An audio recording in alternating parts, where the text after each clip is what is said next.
apwen.org. Thank you.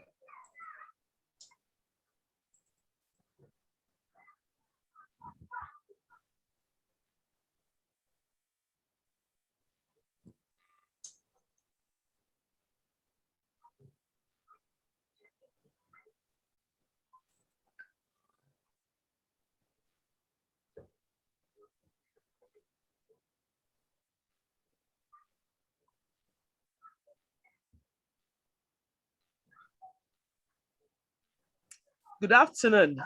Once again, for the last time, I'd like to welcome us to Business Unusual. I'd like to acquaint us with the housekeeping rules. Always call, obey to serve our fatherland with love and strength and faith. One day, Because of our heroes past, shall never be in vain to serve without a mind. One nation bound in freedom, peace and unity. Thank you very much. Up next, we have the opening prayer, which will be recitation of the second stanza of the national anthem. So at the count of three, we start. 1, 2, 3, go.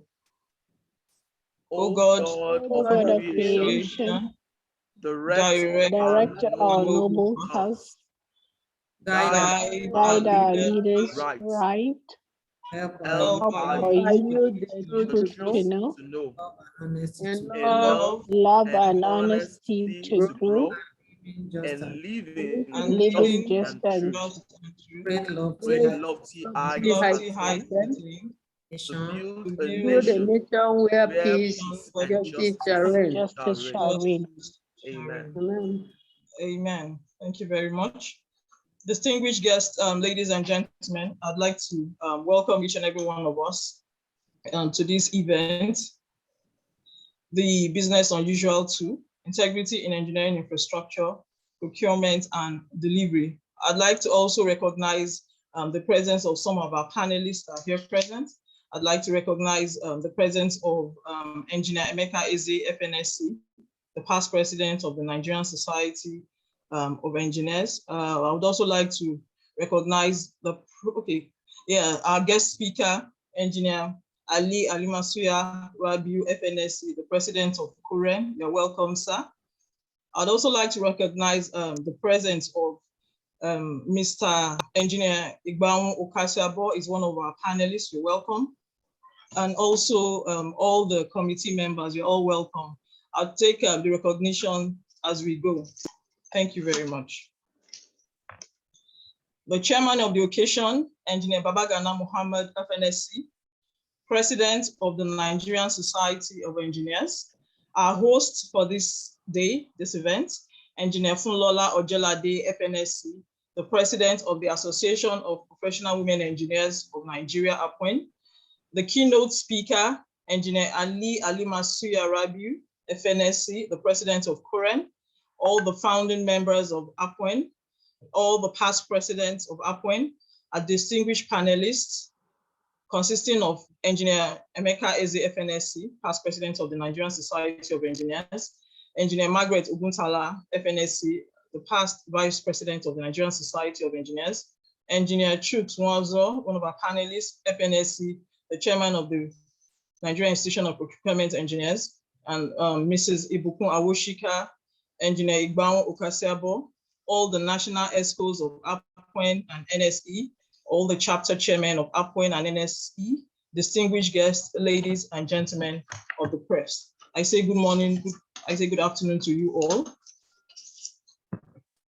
I warmly welcome you to the second edition of Business as Unusual, organized by the Association of Professional Women Engineers in collaboration with Integrity Organization. The theme for today is Integrity in Engineering Infrastructure, Procurement and Delivery. I am Engineer Dr. Yetunde Alade-Itan, FNSC, and will be your moderator for today. Thank you. Next on the agenda, we have the opening remarks by the President of the Association of Professional Women Engineers, Engineer Funlola Ojelade, FNSC. Ma'am, the virtual stage is yours. Thank you. Thank you very much, Engineer Dr. Yetunde Alade-Itan, for moderating this event. The chairman of this occasion, Engineer Babagana Mohammed, the president of the NSC, our keynote speaker, President of APWEN, Engineer Alimasuya Rabiu, distinguished founders of APWEN, past presidents of this association here present, our panel discussants, National ESCO members, ladies and gentlemen.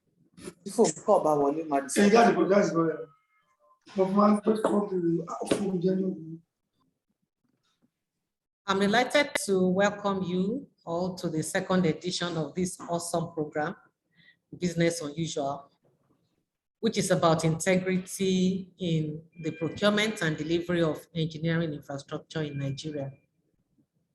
We've organized this in collaboration with Integrity Organization and MacArthur Foundation. And we have the support of the Nigerian Society of Engineers, as well as CORE, the regulatory body for engineering practice in Nigeria. We had the first edition of this program last year, October, also in collaboration with Integrity Organization and the Victoria Island branch of the Nigerian Society of Engineers at that time. This year, we have expanded our collaboration to the NSC at the national level and also to CORE. We are grateful that these two bodies are supporting us in this initiative. Why are we doing this? Why are we having this program? It's because the issues of ethics and integrity is something we need to keep talking about. It's an aspect of our lives as a nation that if we get it right, many other things will fall in place. If we get it right, we will suddenly realize that our supposedly scarce resources can adequately provide the infrastructure that we need to drive our nation's economy and enhance the quality of life of every citizen. Recently, I was in the entourage of the president of the NSC together with the current president, and we visited Ebonyi State. And we saw so much development going on there as regards their infrastructure. But one of the things that the governor said that's instructive was that a lot of these things is doing by direct labor. It's not allowing all those several third parties and all those money changing hands in the corners. And so, because we keep asking, where do you get the money for all of this? And the answer was simply, if you utilize the money the way you should use it, you'll be able to do this. So we know that this is actually an issue here. And in other words, our mishandling of engineering services, procurement and delivery is the bane of infrastructural development in our nation. As engineering professionals, we are aware that we play a major role in the delivery of the infrastructure needed for the operation of a society. The more we can be ethical and deliver this with integrity, the better for our nation as a whole. We'll be having this discourse among stakeholders in this space: regulatory body of engineering in Nigeria, professionals, and businessmen involved in the procurement and delivery of engineering infrastructure. The president of the Council for the Regulation of Engineering in Nigeria, Engineer Alimasuya Rabiu, will be delivering the keynote address. And after this, we'll have a panel session where we have the coordinator of procurement professionals in Nigeria, a past Director General of the Bureau of Public Procurement, and the 25th President of the Nigerian Society of Engineers, Engineer Emeka Eze. He's one of the panelists. We have the Managing Director of Construction, Keza Limited, Engineer Igbo Kaizabo. And we have the National Chairman of the Nigerian Institution of Procurement Engineers also with us here. We have a council member of APWEN, Engineer Margaret Aino Oguntala, also on this panel. Mrs. Ibukwa Woshika, when we change these dates, we were not sure that she'll be able to make it again because she said she had an engagement. So we have invited people that we know have like minds on this issue, who want to do their business with integrity. About a year ago, the Nigerian government launched the National Ethics and Integrity Policy. President Muhammadu Buhari, GCFR, said during that launch that the policy projects government's aspiration for a discovery of our cherished traditional ethical values of honesty, integrity, hard work, truth, and justice, and that corruption and corruptive tendencies are abhorrent to these core ethical values. Institutions are adopting this national policy since that time. Just last May 2021, the Nigerian Communications Commission adopted the national policy on ethics and integrity. So we are convinced that the engineering body is doing the right thing here because we are in sync with the government's aspiration for the nation. Already the NSC and CUREN, they have the engineering ethics and code of conduct by which every registered engineer is expected to be guided by. And this further underscores our commitment to the core values of honesty and integrity. Highlights of this event include the presentation of the Seal of Integrity and the Honor Code Certificate. What does this mean? At the first edition of this program that we had last year, we adopted a document to which individuals and organizations can voluntarily sign on to. The document is a pledge by anyone who signs to do their work in this space with integrity. Once they make that pledge, they append their signature on the document. We promised at that time that we will publicly launch a seal in that respect. So that is the Seal of Integrity that we are launching today. And it comes along with the Honor Code Certificate. Once again, I welcome everyone to this event and I wish us a fruitful discussion.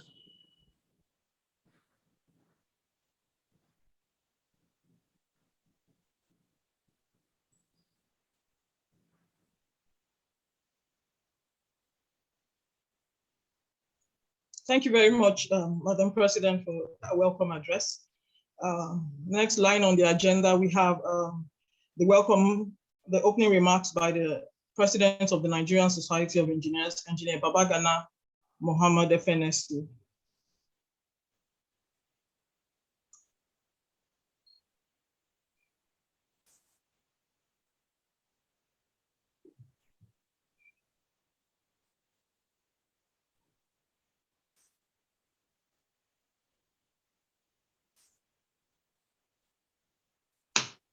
Okay, before it comes up, we have some dignitaries that have joined us. We would like to recognize the presence of the past president of the Nigerian Society of Engineers, Engineer Ademola Olorunfemi. You're welcome, sir.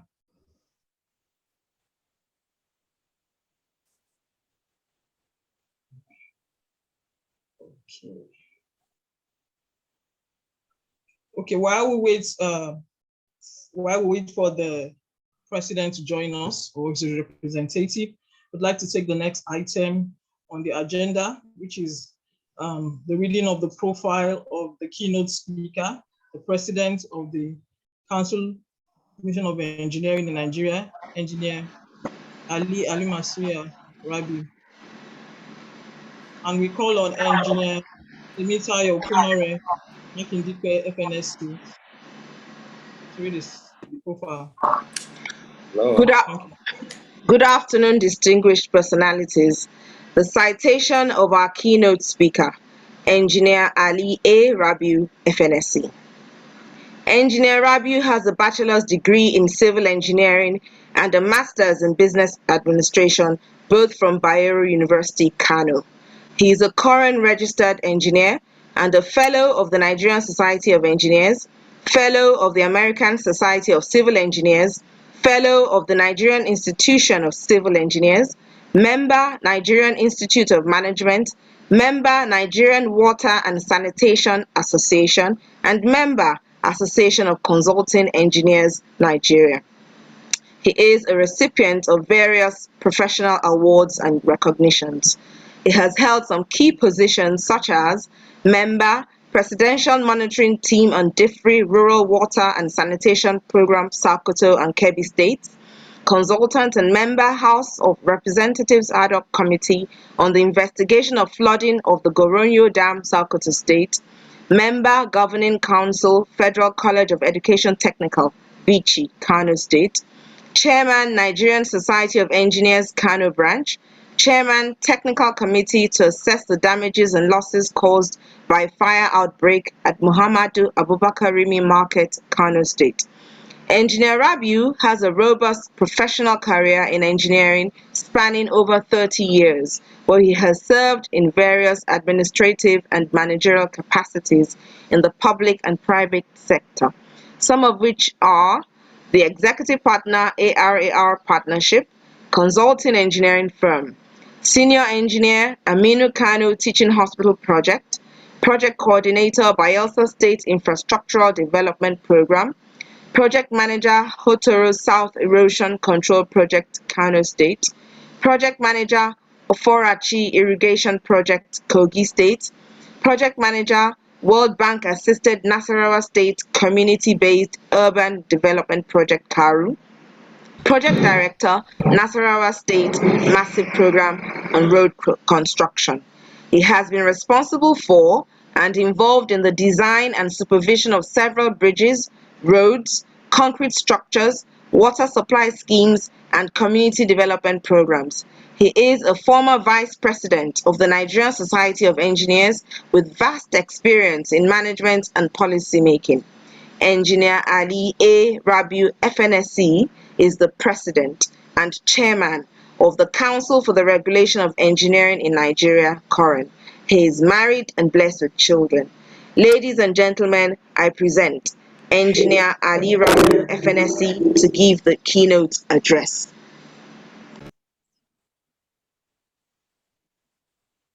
Hello. Please go ahead, sir. Thank you very much.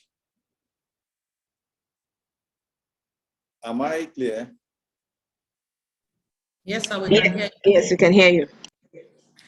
Thank you very much. Well, let me But we're not seeing him. start by acknowledging the chairman of the occasion, my brother, my friend, the president of the Nigerian Society of Engineers, Engineer Babagana Mohammed.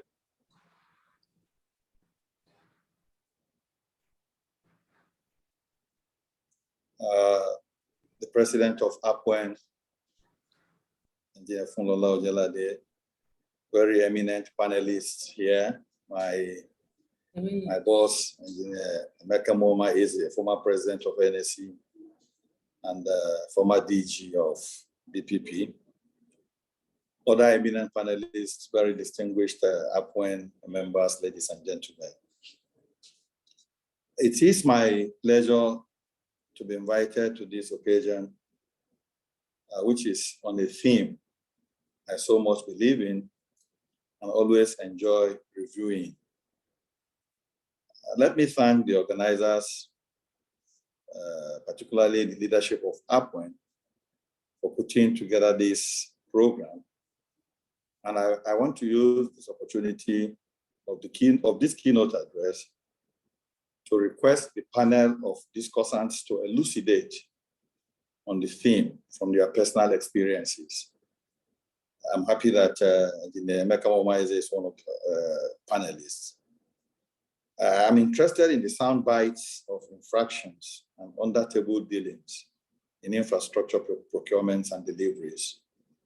Some of the deliberations, I think, will assist the Council for the Regulation of Engineering in Nigeria, improve on the current effort to review the practitioner's code of conduct. Now, arising from the present realities and attentions focused on the capacity of Nigerian indigenous professionals due to the various presidential orders directing indigenous practitioners to be involved in all science, engineering, and technology contracts, some of our critics have accused Nigerian practitioners as lacking capacity. As an engineering regulator, APWEN has introduced continuing professional development points, CPD points, as part requirement for the issuance of practice license. This is to ensure that all licensed registrars improve on their skills and their knowledge. Council is also very conscious of the ethical gap in the practice of this noble profession and has thus instituted a committee to review the practitioner's code of conduct document. In the light of what I have just said, I am going to be discussing integrity in engineering as an appetizer for further detailed expositions by our eminent panelists. Now, like any other occupation, and engineering profession is regulated in Nigeria through an agency of government empowered to issue code of ethics and practice licenses to its registrants. The client of the engineering profession is the society. Hence, the need for ethical and social control by way of rules, standards, guidelines, and regulations, which is, of course, what engineering ethics is all about. The engineering profession has a set of laws, rules, and regulations governing all its activities to ensure discipline and uniformity. These laws and regulations are further translated to code of conduct and ethics for all practitioners. And all practitioners are therefore expected to adhere and comply fully with the code of conduct.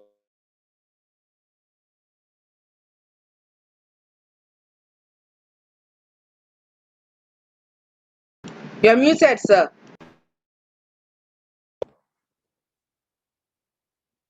Am I okay now?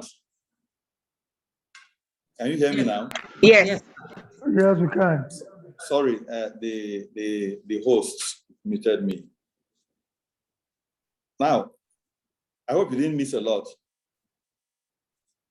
No. No. Okay, APWEN, like I said, is the statutory body charged with the general duty of determining who practitioners are and determining the standards of knowledge and skills to be attained by potential practitioners, establishment, maintenance, and publishing of register of persons entitled to practice as registered practitioners, and so on. There are several mandates given to APWEN by the recently amended Act. They are quite numerous, but I'd like to list a few. The mandates of the Council include, but not limited to, register and license engineering practitioners and firms, and make provisions for the control of engineering practice, determine the academic standards and accredit programs to be offered by institutions training engineering practitioners, foster speedy acquisition of relevant engineering and technological skills through continuous professional development, and ensure that engineering is practiced to improve the quality of life and promote sustainable development, while ensuring stability and cooperation within the engineering family. Now, the vision of APWEN is to have the highest standards of professionalism in engineering practice in Nigeria. As a result of our desire to maintain the relevance and dignity of engineering, Council promulgated the Engineers Code of Conduct, which is presently being reviewed, like I said earlier. Engineering ethics and code of conduct are very paramount for maintaining the highest standards of ethical conduct so that engineering practice can continue to earn the public's trust in the areas of safety, health, and welfare. Essentially, the ethics of the engineering profession is based on the broad principles of trustworthiness, integrity, which is the main theme of this program, respect of human life and welfare, competence, and responsiveness. All practitioners are expected to always be aware of their paramount responsibilities in the discharge of their duties, bearing in mind that the engineering profession has a direct impact on the quality of life of the people and the communities around them.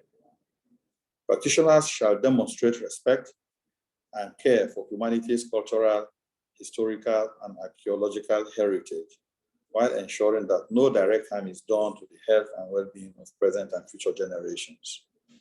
Practitioners shall also exhibit sustainable management of natural and environmental resources, and always be guided by the contents of the Code of Conduct, ensuring strict adherence to the ethics of the profession. It is meant to guide current registered practitioners in their practices and ethical decision-making. How do we enforce these codes, Code of Conduct particularly? The Practitioner's Code of Conduct is not a stagnant document. It is a compilation meant to preserve the high ethical standards of the engineering profession. APWEN maintains and enforces the Code of Conduct, which every practitioner must subscribe to, and it is the duty of every practitioner to report promptly to APWEN any observed violation of the codes. Council is empowered by the Act to appoint an investigating panel to conduct preliminary investigations into any case of professional misconduct allegedly committed by a registered practitioner, and to hitherto decide. That is, the panel will decide whether or not the case will be referred to the current disciplinary tribunal based on its findings. Current is empowered to arrest and prosecute quacks in the practice of engineering. And any person offend in breach of the provisions of this Act can be prosecuted in a court of competent jurisdiction. Before the amendment of the Act in 2019, APWEN signed a memorandum of understanding with the Independent Corrupt Practices and Other Related Offences Commission, ICPC, in which APWEN and ICPC agreed to jointly investigate offenders of corrupt practices and other related violations, including infractions to the Code of Conduct. The MOU mandated ICPC to investigate such violations and in appropriate cases, take steps to secure and ensure the prosecution. That was before the amendment of the Act. But with the new amendment, APWEN can do direct prosecution. But the MOU still subsists, so we are using the two. In a nutshell, the current disciplinary tribunal is the central theme of the enforcement of the current engineering ethics, starting with the investigating panel to the tribunal. The tribunal may take disciplinary action, including expulsion or suspension from the current register or a letter of admonition. Registered practitioners' disciplinary tribunal acts like a grand jury and considers the report of the investigating panel and ICPC. Hearings are conducted in accordance with each standing order reviewed in this year, 2021, made pursuant to Section 2B of the Engineers Registration, etc. Act Cap E11, 2004, Article 6, Sub 1 of Schedule 2. We must note also that any practitioner who has been convicted by a competent tribunal or a law court of any criminal offense, which in the opinion of the disciplinary body renders him unfit to be a member of his professional society, association, or institution shall be deemed to have been guilty of improper conduct. Let me conclude this keynote address with the emphasis that engineering continuously strives to build a better quality of life in our society.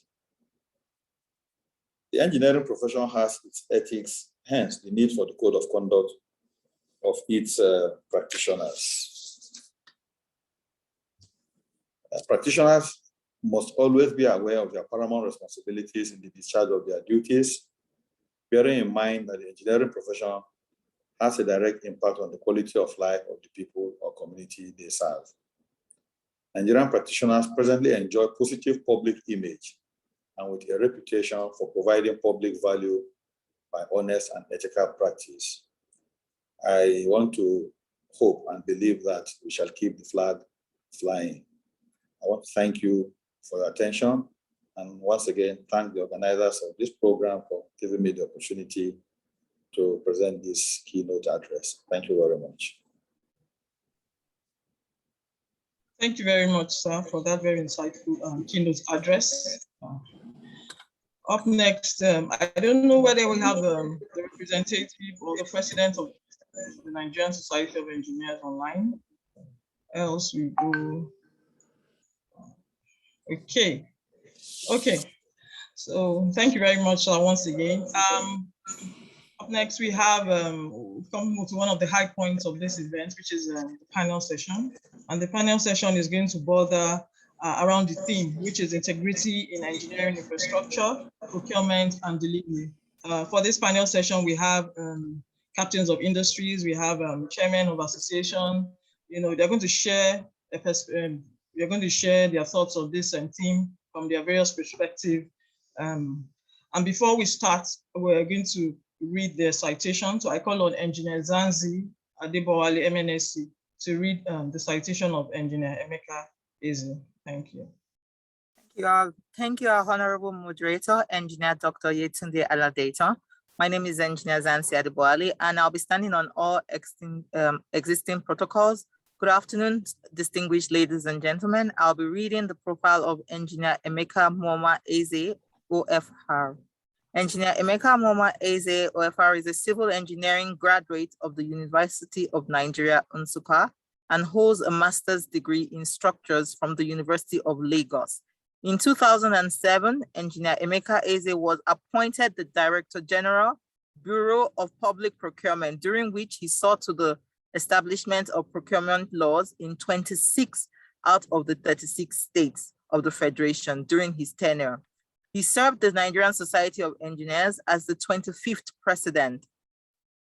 Engineer Eze brought uncommon commitment to the discharge of his responsibilities as the chief executive of the Bureau of Public Procurement, that today the whole nation has come to know due process as a way of life. He is a fellow of the Nigerian Society of Engineers, Nigerian Institute of Civil Engineers, Nigerian Academy of Engineering, amongst others.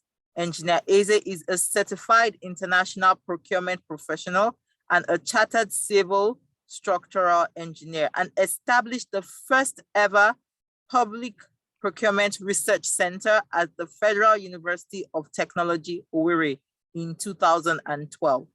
Engineer Eze is a recipient of the National Award of the Officer of the Order of the Federal Republic of Nigeria, OFR, and he is happily married with children.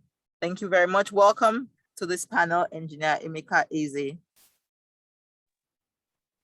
Thank you. Good afternoon, all. Standing on existing protocol, Thank you. I'll be reading the profile of Mrs. Ibukun Awoshika, CEO, the Chair, Center Group. Ibukun Awoshika is an entrepreneur, a business executive, as well as an ordained pastor.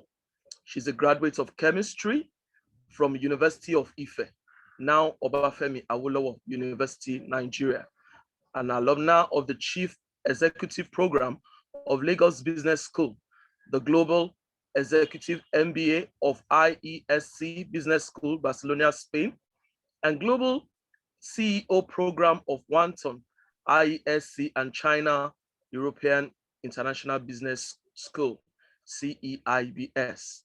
Ibukun Awoshika is a co-founder and past chairperson of Women in Business Management and Public Service, WIMBIS.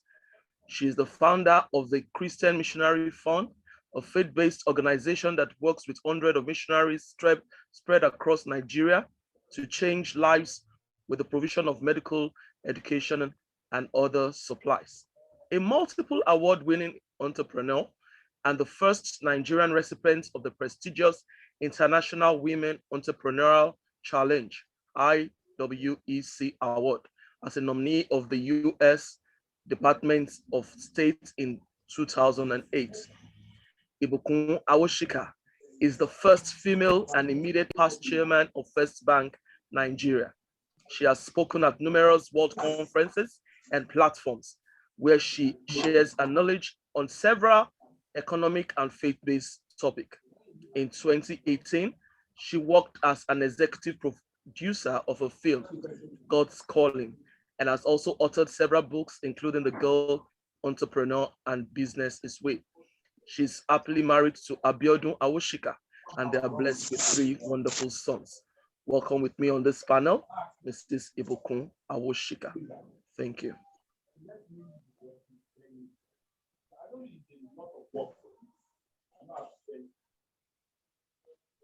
Good afternoon, ladies and gentlemen.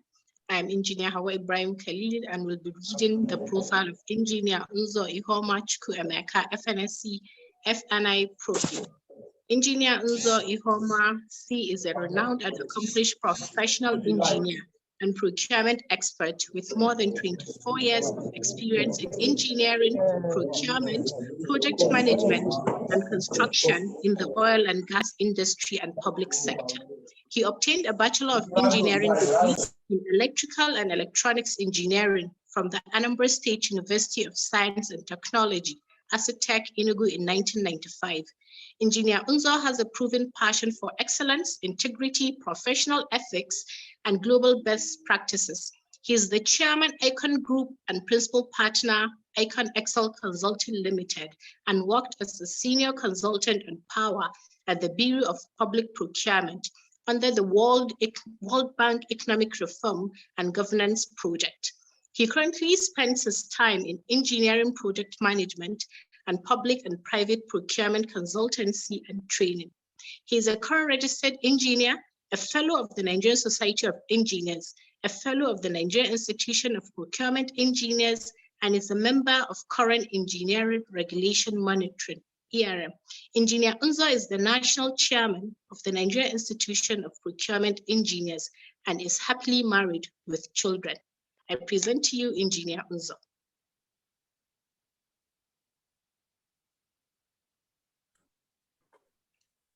Good afternoon once again.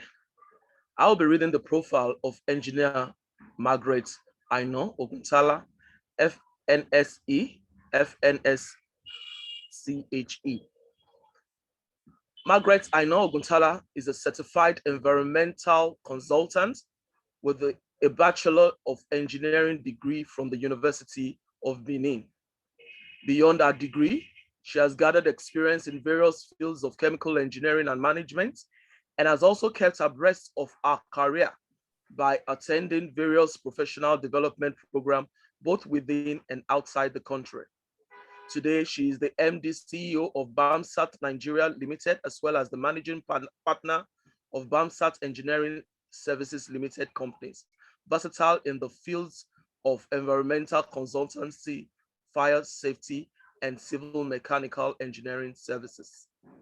Engineer Margaret Oguntala also serves in strategic capacities in companies and organizations like Canon Nigeria Limited, Black House Media Limited, Lagos State Polytechnic, and Covenant University, Ota.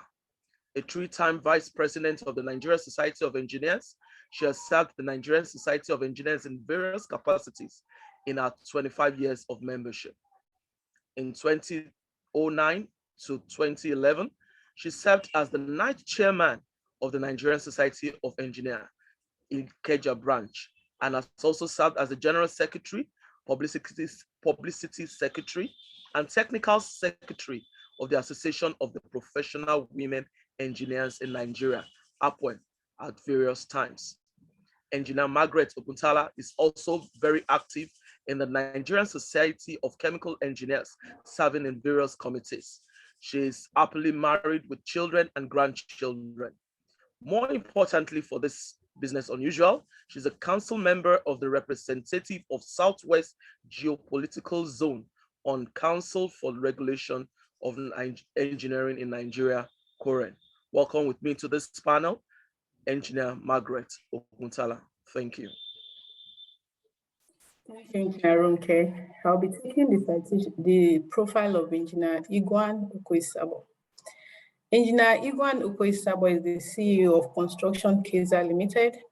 He holds a bachelor's degree in civil engineering from the University of Benin, Nigeria. He is an alumnus of the Harvard Business School, Boston, Massachusetts. He founded Construction Keza Limited, an indigenous building and civil engineering construction company, in 1993. This started with a 5-man team, and his ability to work with a dedicated team of professionals has grown the business to a staff strength of over 200. His commitment to ethical business practices has translated into standard practices and processes in the company that he has earned it a commendable reputation in the industry. He is the founder of Keza Foundation for Social Development, that's KFSD, president of the Nigerian German Chamber of Commerce, NGCC, and he is a member of the Council Board of the Federation of Construction Industry, that's FOCI, which is an umbrella body of the construction companies in Nigeria. He is as well a member of the Governing Council of Lagos State Employability Support Projects, which is an initiative of the Lagos State Government and UNDP. He is a fellow of the Nigerian Institute of Civil Engineering. That means that gives him the honor to put F-nice to append that to his accolades. And he is a strong advocate of shared value. I'm honored and I present to you a man of many parts, Engineer Igwan Ukoisabo. Thank you. Thank you very much for all the citations that have been read. At this point, we want to start the panel session. As you can see, we have a very robust team. We have people from the private sector, from the public sector, and from the regulatory arm, and they're going to share their thoughts on the subject matter. In no particular order, we'll start with Engineer Igwan Ukoisabo. He's the Managing Director of Construction Keza Limited. I'd like, before he starts, I'd like to inform all the panelists that we have, at this first instance, we have just 5 minutes to share thoughts on the issue, and then before we take questions. So please, in 5 minutes, can you please share your thoughts on this particular issue? Thank you, sir.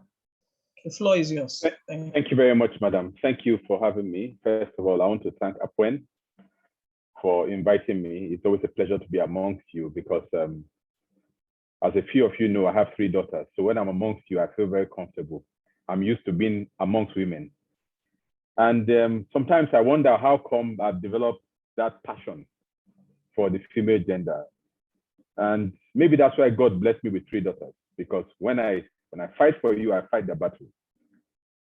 Now, talking about ethics in engineering and procurement infrastructure. Recently, we sent one of our colleagues to go to the business school to study. And he came back with a very revealing definition of what they told him a business is. So the first day of the class, they were asked to define what a business is. And everybody was defining business to make money, to make money, to make money. And then when they finished, the lecturer told them that they had missed out something. That a business is set up to make money legitimately. He added that word, legitimately.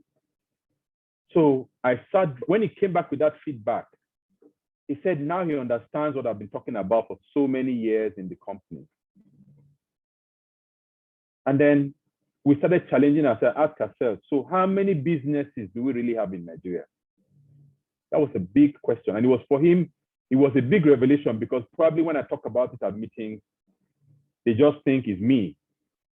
But now we know that it's not just about me. That's the way it should be done. So I want to talk about the culture. So in every society, people watch what other people are doing, not necessarily what they're saying. So I know for so many years, we've had EFCC, we've had the Corruption Council, we've had all of them. But the question is, how has it affected our procurement system? There was an example somebody gave that an American went to South Korea or something. He entered an elevator, and as he entered, he met 4 people in an elevator. He saw everybody looking at the ceiling. And he was wondering why. Why is everybody looking at the ceiling? By the way, I better behave like them. He too started looking at the ceiling. They moved 2 floors, another one came in, they were looking at the wall. And he joined them to look at the wall. So people copy what other people do, not what they say.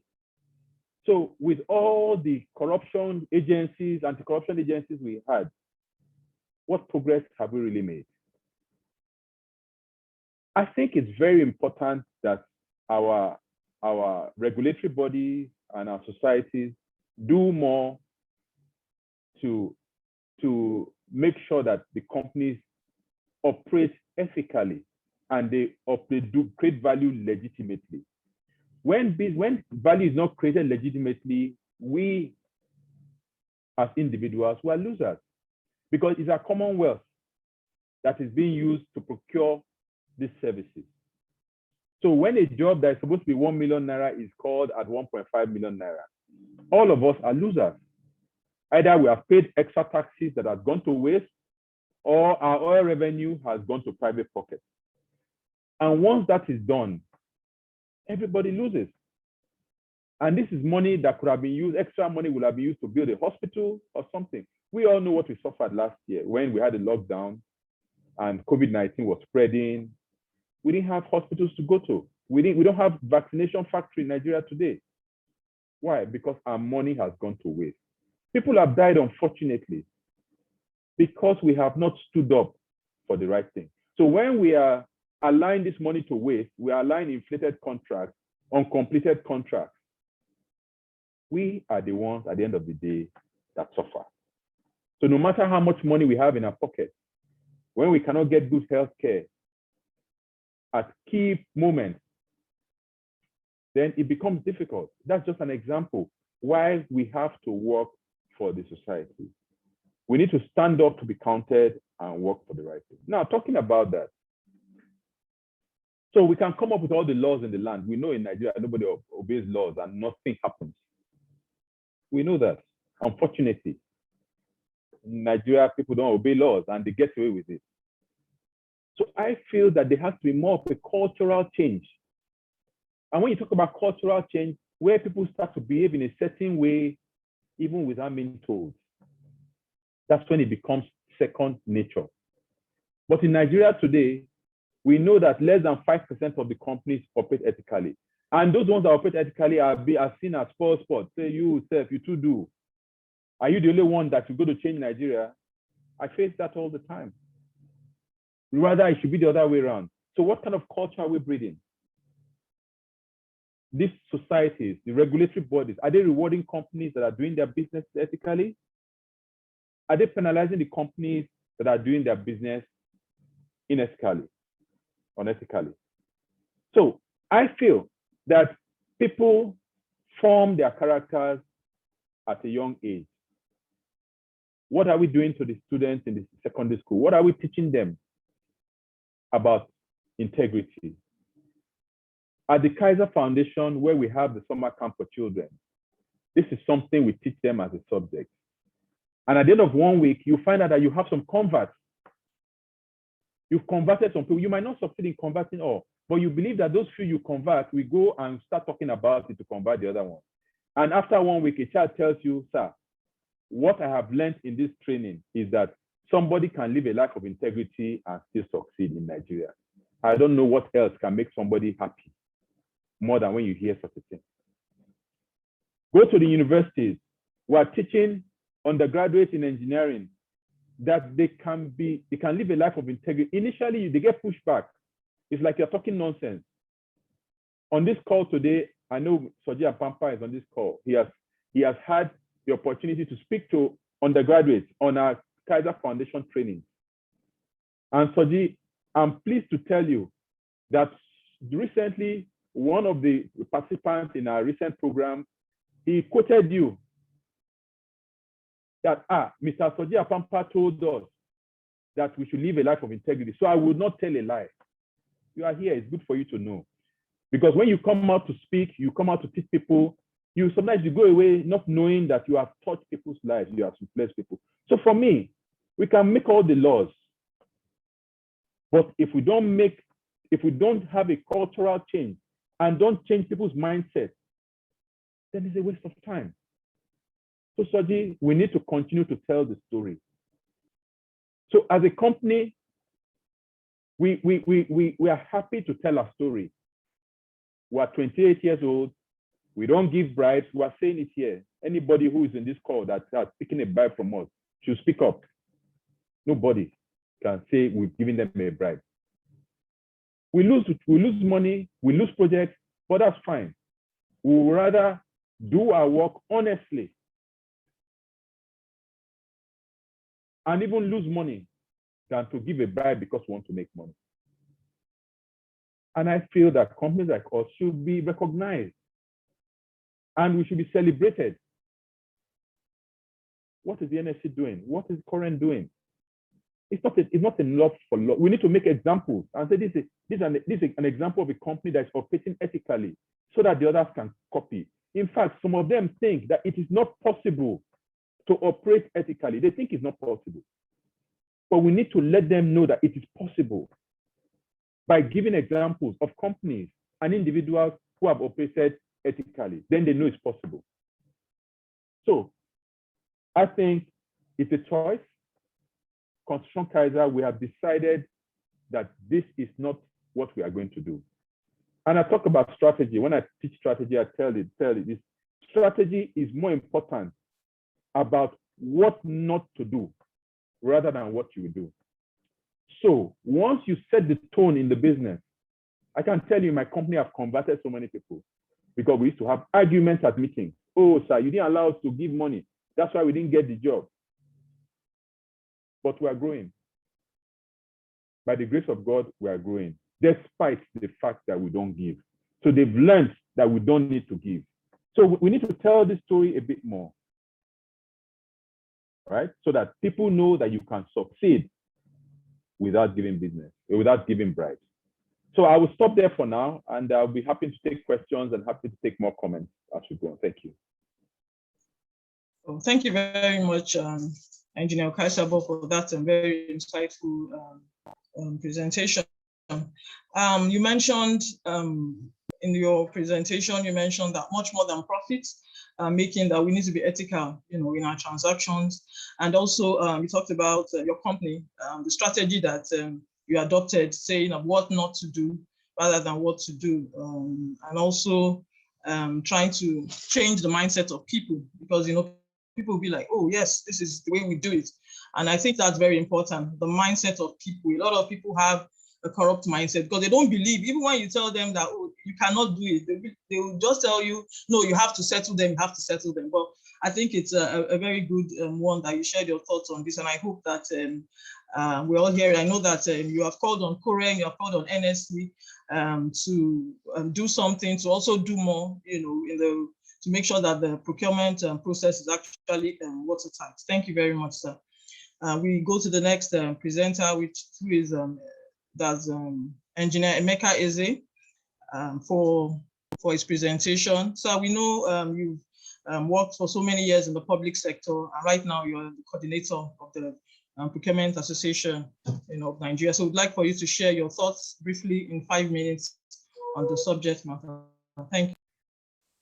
Yeah, thank you so much. Let me join Kaisa. How do we pronounce it? Igbo or Kaisabo. To appreciate the APWEN for this initiative. Sorry if I didn't pronounce the name very well. and to thank my President Rabiu for his keynote speech. And I appreciate APWEN for, maybe because they saw that my first child is a girl and an engineer too, with a PhD in chemical engineering. So I'm a member of the family, and she demonstrated the first time of being an integrity person when in her school in UK, she lost her key, and I just was coming around and I asked her, why don't you go, like we do in Nigeria, go and get a Smith to reproduce? He said, no, that is not allowed here. I must go and report to the police before you're allowed to duplicate the key. And that's what she did. And so when you come to a point where your child can tell you what they asked me to do is against the law, then you know you are succeeded, somebody who can obey rules. I want to totally agree with what the last person said, that it's not about the laws, it's about the human beings. You can make all the laws in the world. Institutions are as good as the people who run them. And I think the issue of integrity should start not from teaching people, but from all of us sitting down here, living the life of integrity, doing what we say, rather than just saying what we mean, rather than doing what we say. I think if all of us here, 75 of us here, in our various small corners, do the right thing, then over time, we'll form a critical mass of people who will serve as change agents for the country and for the institutions that we represent. So, talking is cheap, but doing is the main issue. Because really, corruption strives on secrecy. And so transparency and accountability are key conditions that will promote integrity and preventing corruption, especially in public procurement of infrastructure. Because procurement is largely a government activity that exposes people to corruption. And the issue about laws, regulations are there really to try to minimize and reduce corruption. And those laws, officers or regulations are made and implemented by human beings. In some cases, it is due to lack of capacity. In some cases, it is due to collusion. In some cases, it can be due to outright criminality of the individual. So really, within the Nigerian space, yesterday we had, there's a program launched by the federal government about establishing 6 procurement sustainability centers across the 6 geopolitical zones. And I had the privilege of making a presentation. And what I told them is that making laws is important, but it is so expensive, to be honest, in the country. So expensive that so many people could not even survive that. And my personal experience is when I wanted a building approval in Lagos. Then cement was about 1,100. They demanded for a certain amount from Development Authority, and I refused because I know it was wrong.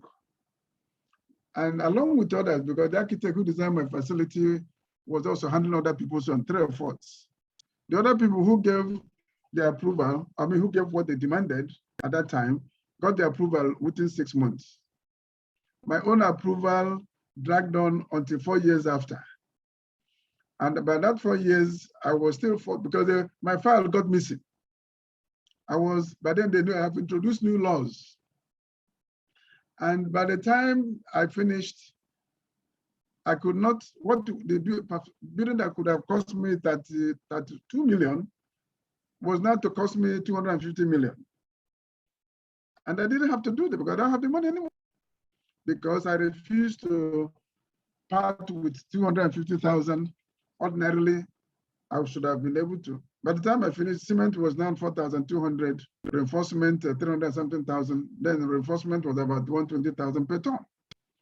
So that is the cost of being wanting to be honest in the country. It's so expensive. I told them yesterday that it's too expensive to be honest in the country. And therefore, people must be treated equally if you are serious about that. And so along the procurement chain, abuses can occur at different levels. I've had the chance of talking before the program that if you want to talk about procurement integrity, I need at least 2 hours to talk about the experiences I have had.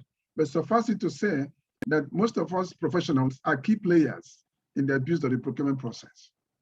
All of us, we are. And there is no investigation that you involve in procurement that you do not have a technical person involved, either at government level or at the supervision level or at the contractor level, because the two must work hand in hand. There's no way somebody can go to a public treasury and take out money without involving the public officers, who first of all would design be located. They don't have details, or when they have the details, they are overstated. And when they're overstated, it's either they're overstated or deliberately they delay until somebody comes. So, and at the pre-bidding stages, this thing can happen. Then, of course, when you come to the bidding stages, you have all the same manners of people not getting documents as a when due, people colluding. At the level of contractors, contractors will have 10 companies. I'm sure that all of us in this environment, a lot of people have more than 4 or 5. So when they agree with whoever is going to give them, they will ask you, okay, go and bring 4 quotations. And those all the 4 quotations belong to one person. You just change the dates. I have with me in my office here a list of one person with the same statement doing one job. 10 or 15 of them, 5 million into 10, all of them belonging to one person. That is obviously an integrity issue. So it's not about laws, really. Like I want to emphasize that it's not about laws. Everyone knows, even when we're doing the wrong thing. And then when you're not finished doing the job, somebody will either change the specifications or over-provide in the specifications, and then get the supervising public official to agree, and then they will sign off. In one instance, somebody was doing a 1 kilometer side trapezoidal drain, and there was a petition, and they came to our office, and I asked them to bring the drawings.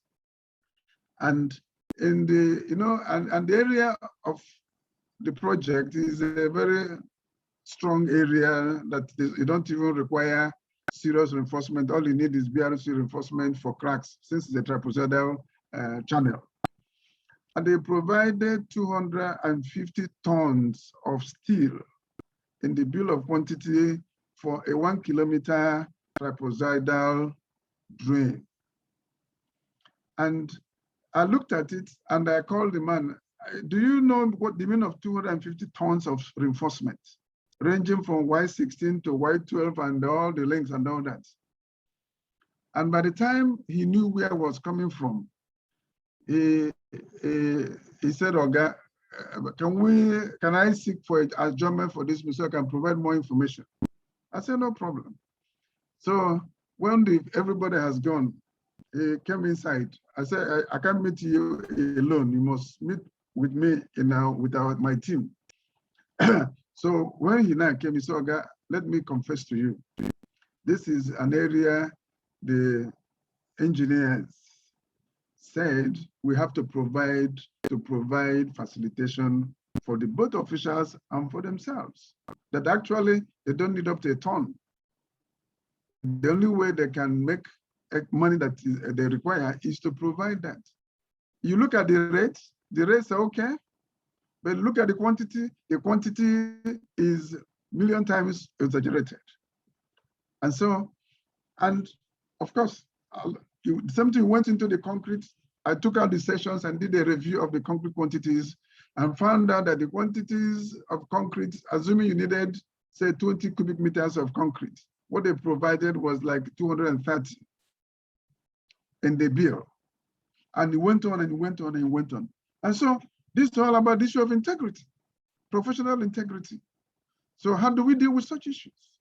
It's all about character defect. A lot of us are just dead human beings moving around as calling.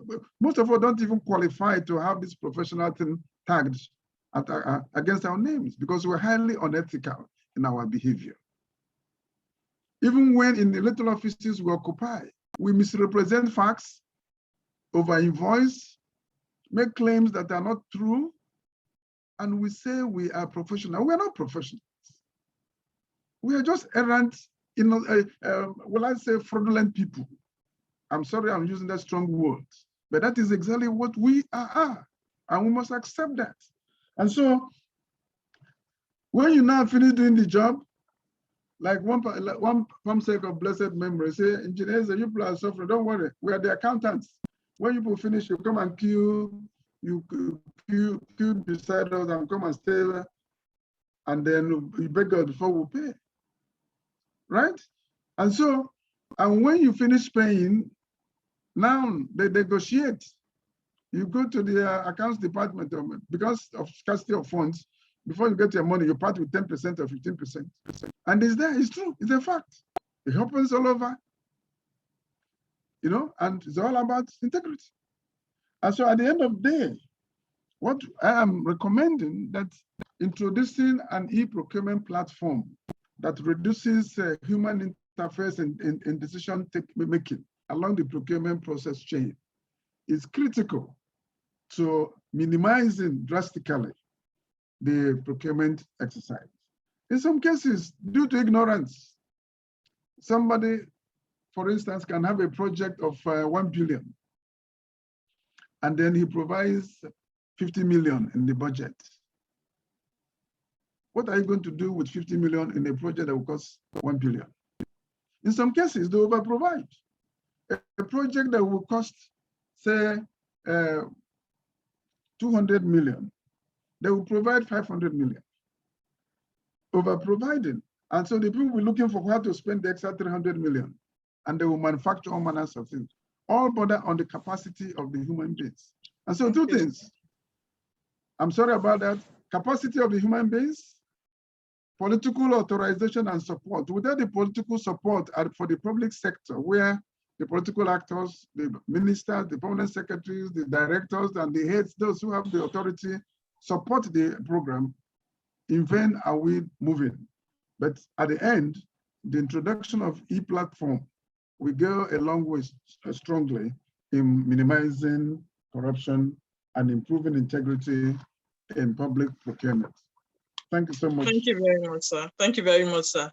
I could more or less summarize your presentation. Basically, you talked about integrity, transparency, and accountability being very key in making sure that the process is less porous to criminals and people that like to cheat. And also you talked about an introduction of an e-procurement platform, which is very critical, helping to minimize the procurement exercise so that to be less prone to corruption. Thank you very much, sir, for that very insightful presentation. Next up, we'll take a presentation from Engineer Mrs. Margaret Oguntala, FNSC. I would like you to tell us, share your thoughts with us from the perspective of the regulatory arm, since we know that you're a council member of COREN. The floor is yours, ma'am. Thank you. Thank you. Good afternoon, everybody. My president, the president of COREN, my past president, and other distinguished panelists. Well, the two last speakers have spoken a lot about integrity and corruption and ethics. The code of ethics of COREN are quite clear. We have the fundamental code of conduct or code of ethics, and it's quite clear, really. And if every engineer would just adhere to these codes and standards, I'm sure that the problem of or the challenge of corruption and unethical behavior, particularly in delivery of service in infrastructure, will be a thing of the past. And one of these fundamental codes of ethics is to act according to the current act, it says act for your employer as faithful agents or trustees.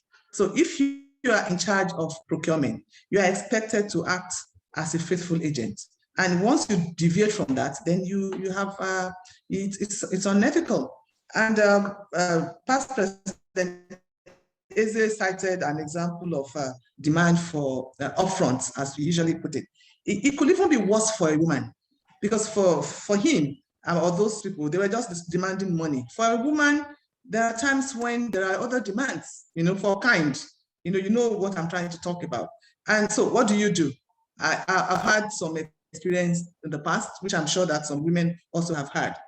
We bid for a job, a drainage job, and the person was asking me, so madam, what are you going to do for me? Are you going to give me, if it was a man, I know what to ask him, but you are a woman, so I'm not going to ask you for money. But there are other ways by which you can pay.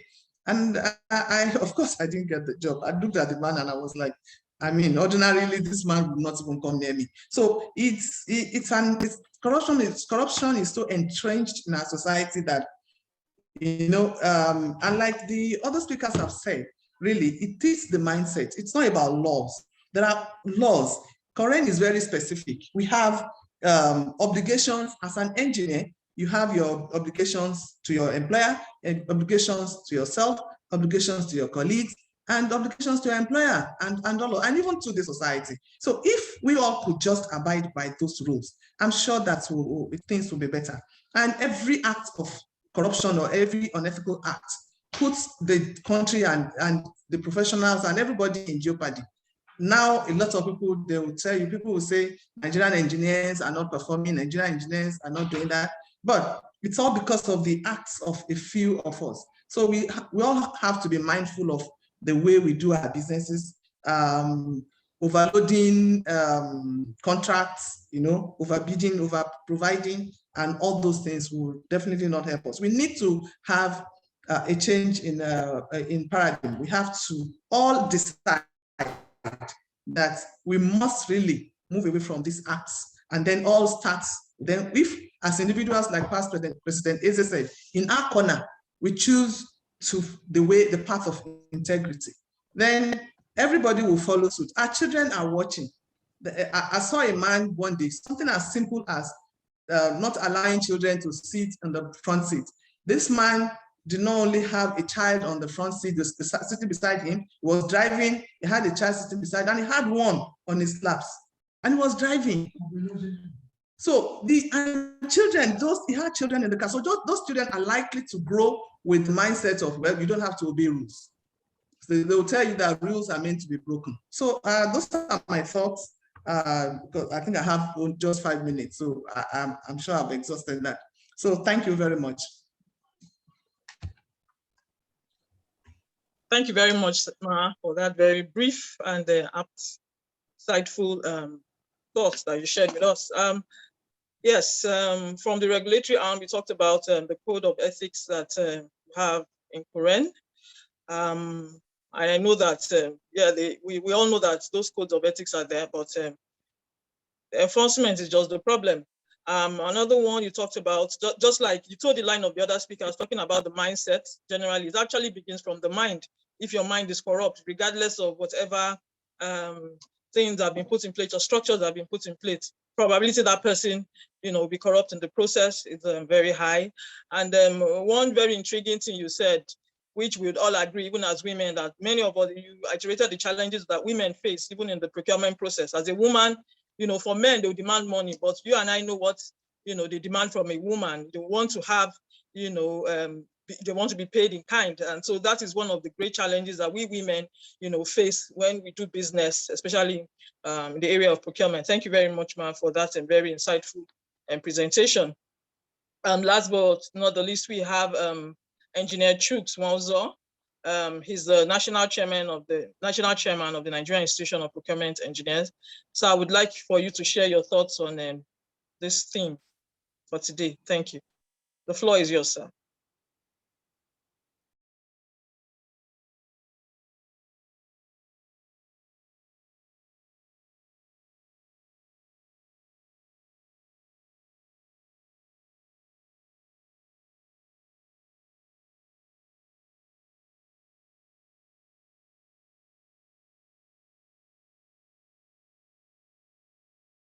Oh dear, what happened? He was in here. Okay. While we wait for him, just so that we'll save time, we can go just briefly to the part of the question.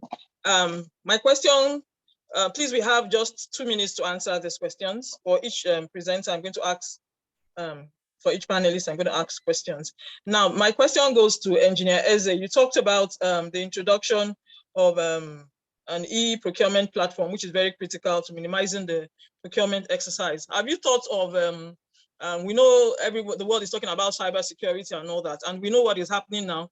There's so much cybercrime. So how do we make that particular process, how do we make it watertight? Because we know that they are prone to criminals. We've heard of cyber criminals, all these, in quotes, Yahoo boys and things like that. So how do we ensure that it's actually, the process is less porous to cybercrime? Thank you. Thank you. I think that's even the easiest thing that could be done, because security is embedded in the platform being developed by UNODC, because United Nations Office of Drugs and Crime is about the best in cybersecurity. So, and they're providing, along with others, the ICT infrastructure for that exercise. In part of our advocacy, when we went to Capitol Hill in the Congress, we were told that every day over 5 million attacks are made on US Congress website, and they have never succeeded even once. So really, and the issue of cybersecurity in the case of procurement process is not as delicate as cybersecurity in financial sector. That should be the destiny, even because what is the threat there? But today, most of our banks are conducting their financial transactions through e-platform. And so they can easily be attacked and money move. But in this case, there's no issue of money involved. It's about submitting your documents and then decision being made by the computer as to who is the successful winner. After you have imputed into the system evaluation criteria. So it reduces the platform, the issue of your, well, I call it personal opinion as to who should be and who should not be. Yeah. So there's no so much threat, so to say, on the procurement process. There's more threat instead in the financial transaction where you have to pay money. Here, you're not required to pay any money. It's only about, say, submit. You don't have to travel all the way from Kaduna to Abuja to come and submit documents, or come from Lagos. You stay there and submit online. Perhaps the only question could have been, how strong is our network to support those infrastructure? I mean, how strong is our national infrastructure strong to support the e-platform? That should be the main question, because really, e-platform is the way to go if you must reduce, if you must improve integrity in the procurement process. Thank you. Thank you very much, sir, for that opening answer. Okay, so my next question goes to the Managing Director of Construction Kaiser Limited, Engineer Igbaun Kezabo. I hope I pronounced their name well. The procurement process, in Nigeria has earned a reputation of lack of candor and integrity. How do you think this can be addressed? Thank you. I support Engineer Eze. So, talking about technology, no running away from it. Technology is the way to go. I'm sure a lot of you heard yesterday night that Facebook changed their name to Meta. That's an indication of where the world is going. And we can't shy away from it. When you reduce human interaction, when you want anything from the ministry, they say you come. You send them emails, they say, no, we want to see you. They know why they're asking you to come. Because they cannot negotiate bribe on the internet, or they would prefer not to do it on the phone. So when you cut human interaction, right, there is more credibility for the process. So the terms are clear beforehand, and technology does the rest. So I strongly believe that technology has a role to play. And whether we like it or not, we have seen what happened in National Assembly when they say that election results cannot be transmitted by internet or something. They will back down. So there has to be advocacy. Advocacy, and that's why I asked the question, NSE current, what role are we playing? It's our responsibility to make that move, to push for change that will secure the future of our children. That's what I talked about. It's our children we are doing it for. We need to do this for the coming generation. Thank you. Thank you very much, sir. Indeed, yes, we're all talking of technology, you know, putting everything on the cyberspace. But I'd like to also share that I know that for the Nigerian cyberspace, I really don't think it's as secure as the cyberspace. I know it's one cyberspace, though, but I think we really need to do a lot, because when we say, oh, this is going to be online, that is going to be online, it's like new levels, new devils in quotes, because the more you improve on your processes, improve on your IT, you get people that are ready to, they just are kind of like cyber criminals are more or less like a step ahead, especially in our country, Nigeria, where you have most of our apps that are being developed abroad. So, I mean, it increases the dependency on other countries. At the end of the day, they are able to, people from other countries, they're able to creep into our cyberspace, and it's not particularly secure. Thank you very much, sir, for your thoughts. My next question goes to Engineer Margaret Oguntala. You have mentioned about the fundamental code of ethics that has been developed by COREN. But what exactly is COREN doing to make sure that there's an enforcement of this code of conduct or code of ethics? Thank you. Thank you. Well, COREN has, by the amended act, COREN has a lot of power now to not only admonish members, but also prosecute erring members. Right now, what we have, the monitoring group, there is the engineering regulation and monitoring group, and we also have what we call it, the STC now, the state technical committees, which are, those committees are made up of all stakeholders in every state. The ones for some states have been commissioned and inaugurated, while for some other states we have not been able to do that. And the idea is to get everybody involved, because in the end, it is all of us.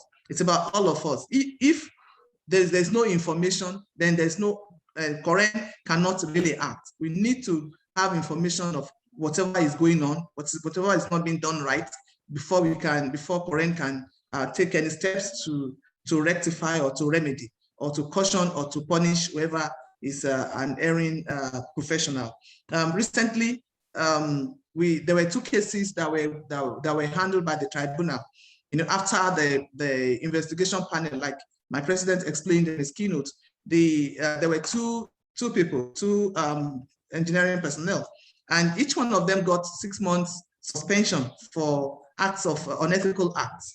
And one of the obligations of one of them contravened one of the obligations of the engineer to his employer, and which is I want to read it to you the way it is. Okay, it says an engineer should use the property of his client or employer only in authorized manner or with their consent.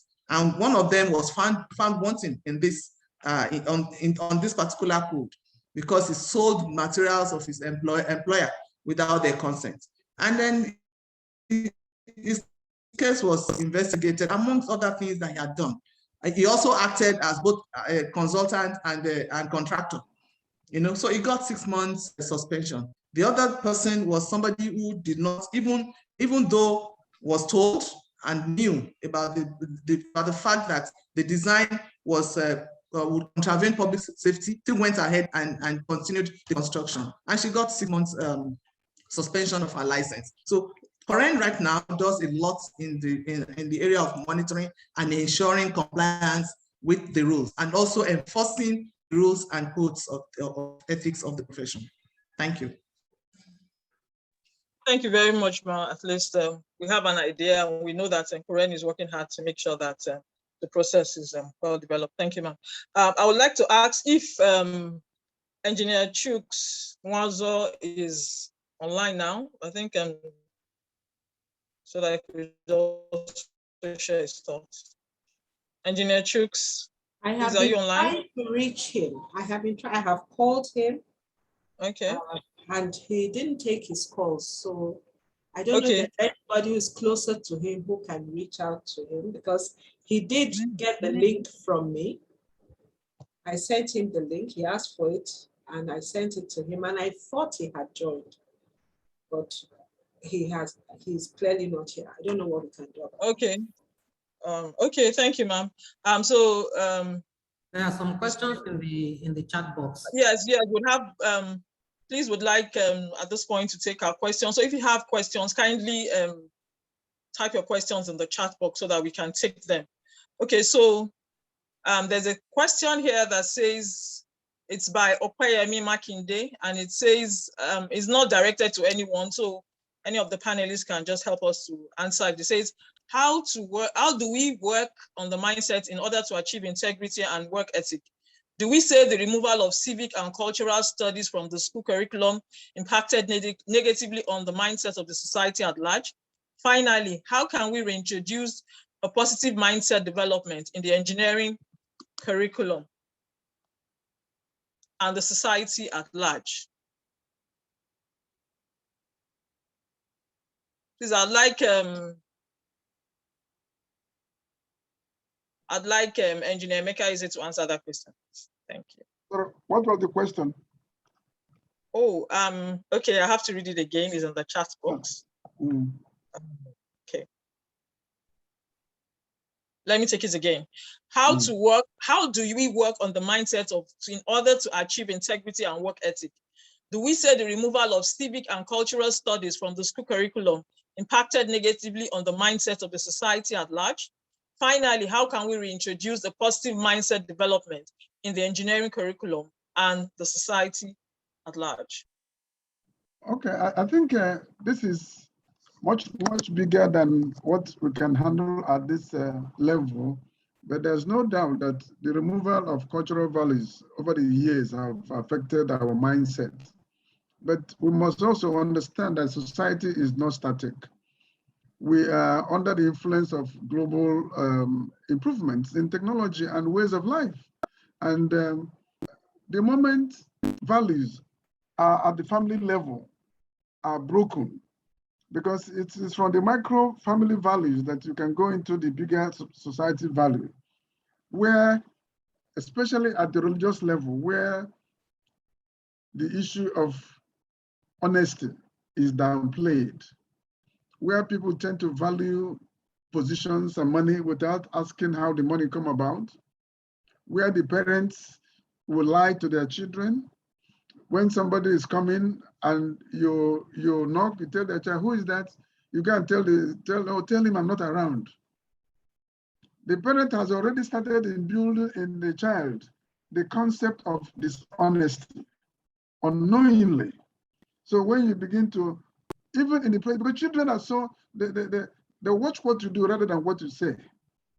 Or even human beings in general, like the story it was Kaisabo said, obviously, about people looking up and watching the world. People watch what you say, and you do not what you say. So really, it's going to be a generational issue. It's going to pass through 3 or 4 generations for us to get to that level where you don't tell your child to tell him, oh, somebody knocks, who is he? Oh, Auntie Franca. Oh, tell him that I'm not around. Innocently, the child will go back to Auntie Franca and say, Mommy said I should tell you she's not around. But a child who can grow up and begin to say, hey, he will come back and tell the story. You have told him, next time he will pick your money. You ask him, what happened to this money? You say that they don't know. From there, the thing will graduate and graduate. Before you know it, you have a monster in your hands. And that is exactly what is happening everywhere in various homes. So if you ask me, the value should start from the parents, from all of us, and then go back and impact our children. And if everybody does his own from his own home and they all meet in schools, then the children will grow up again in school as together. And then from there, you go to clubs, societies, churches, where I quarreled with one reverend gentleman, and I attended one burial and one wedding. And he came to my house and in the village and told him, Reverend Father, I've never seen look like so, but nobody's money. He was asking for a particular sum of money. I said, where do you expect somebody in public service to get this kind of money you're asking me to bring? You are encouraging people to go and steal. Until the public religious institution come to church and tell them, if you know your money you're giving us is not from legitimate source, don't bring. We are not going to make the drastic change we expect. But when we now celebrate people whose source of income are unknown, are stolen, then we're encouraging people to do those things that they give them money. These are my thoughts on them. But that question is bigger than what we can do. It's a very big issue you raised, but it's a more cultural issue that will take each and every parent to start rebuilding the house from foundation. Thank you.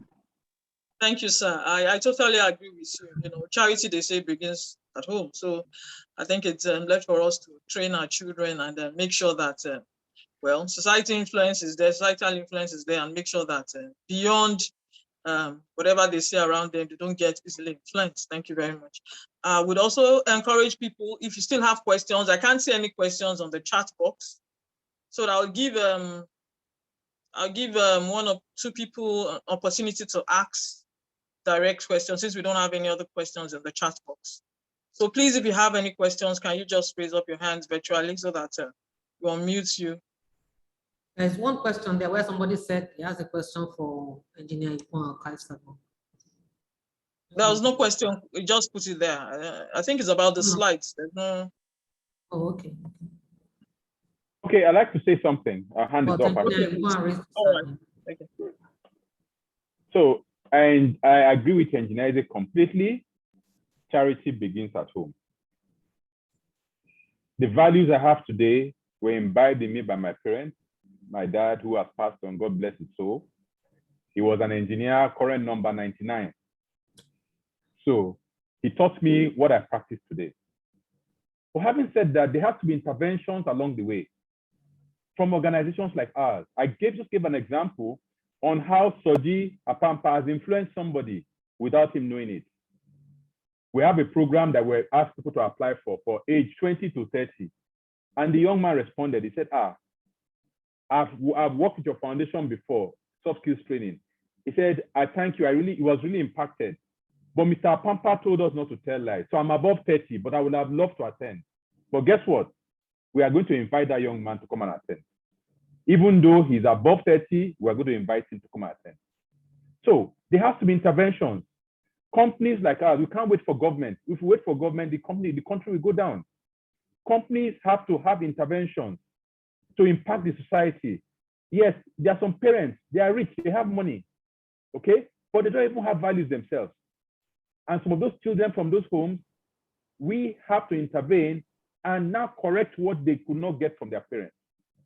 So we need to go to the universities, go to the engineering schools, and let them know that it is possible. Because what they hear every day is that it is not possible, that this is the way the country is. Oh, forget it, don't even try. They need to know it's impossible, and we need to encourage them and let them know that they can live a life of integrity and still succeed. Not all of them are bad. Some of them, they feel that they have no other choice. We need to let them know they have a choice. Thank you. Thank you very much, sir. I'll just quickly want to hear the thoughts of Engineer Guntala concerning this same subject issue, briefly. Thank you. Well, as said by Engineer Eze, we need to start. We're waiting for you. We need to start from home, from the home, really, from the basics, from the cradle. Every child needs to be brought up knowing that there is value in being ethical, and that doing the opposite of ethical is not. I mean, you may get rewards, instant rewards, but in the end, it doesn't really pay.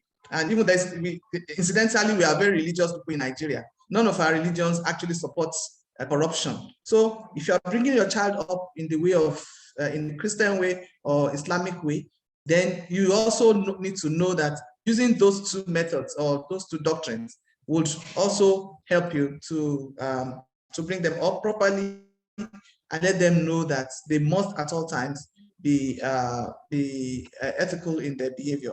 And like Engineer Eze said, what we do in the presence of our children. I also mentioned that, you know, and you know, little things that we do that we don't even think about help to shape the lives of our children. And many of us are products of our, if everybody is a product of his or her parents. So yeah. I agree too that we must really take the campaign to the cradle and start from the home. And then we can build it up from there to schools and then to workplaces.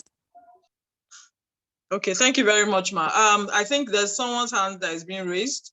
Pauline, quickly, can you unmute and ask your question? 30 seconds, please. Thank you. Good evening, everyone.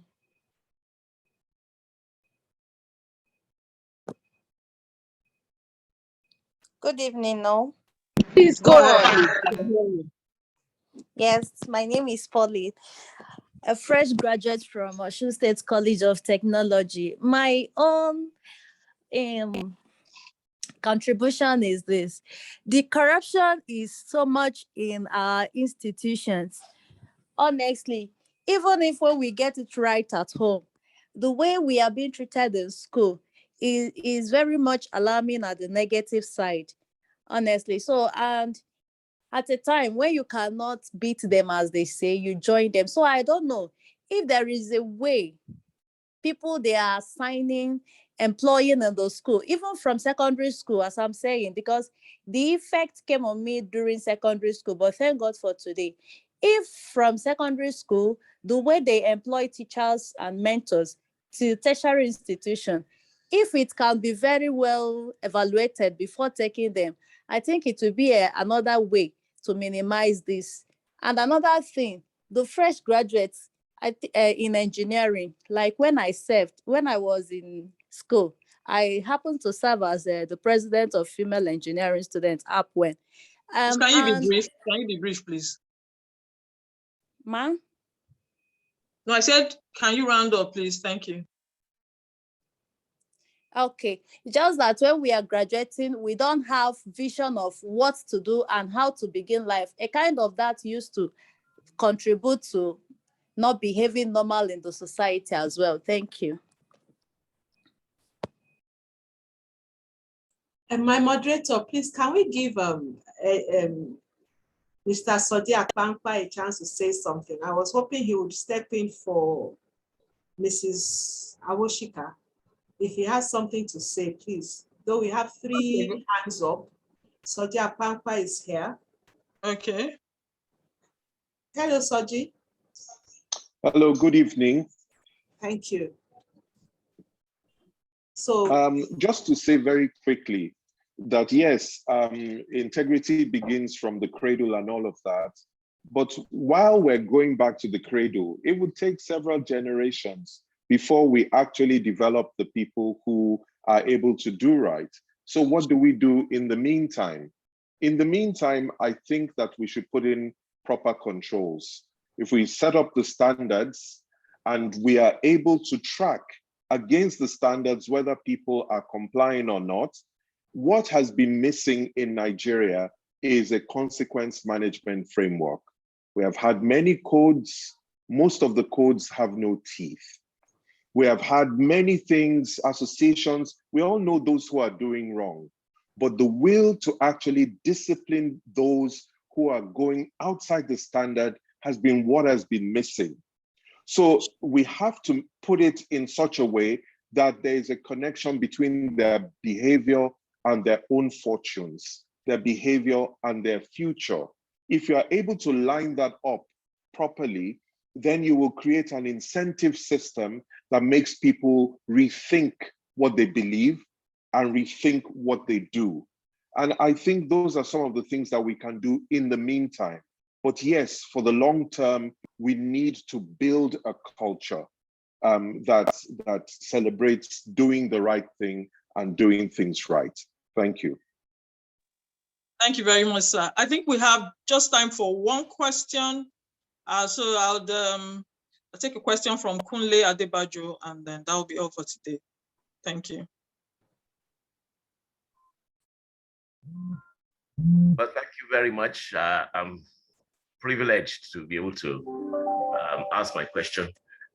Firstly, I will say well done to the panel. Very distinguished and well handled. And of course to APWEN.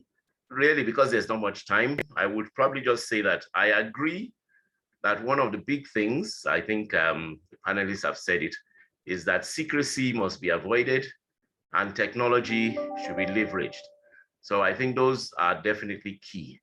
But I want to ask the panel, particularly my brother, Engineer Eze, that the current trend in the country, and I guess it's because we have our own style, we have our own morals, we have our own values, but the current trend with procurement is that you put all this in place, and then there's a second layer where they now say, okay, the recommendation is invite 3 of them to come and negotiate further. And that is where there's an introduction of everything that you tried to eliminate by doing it in the open and electronically. So I wonder what is all this about?